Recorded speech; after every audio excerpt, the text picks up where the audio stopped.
সম্মানিত প্রধান অতিথি এবং উপস্থিত ভাই ও বোনেদের আমার আন্তরিক সালাম।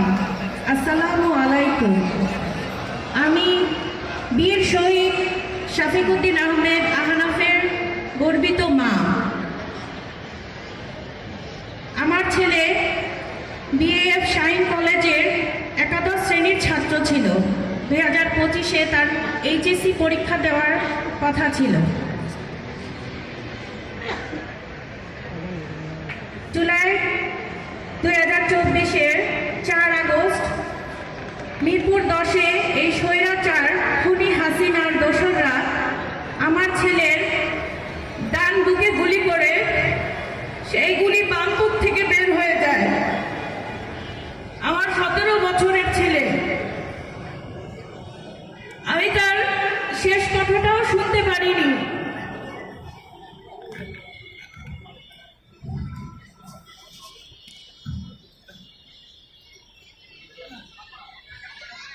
আমি চাই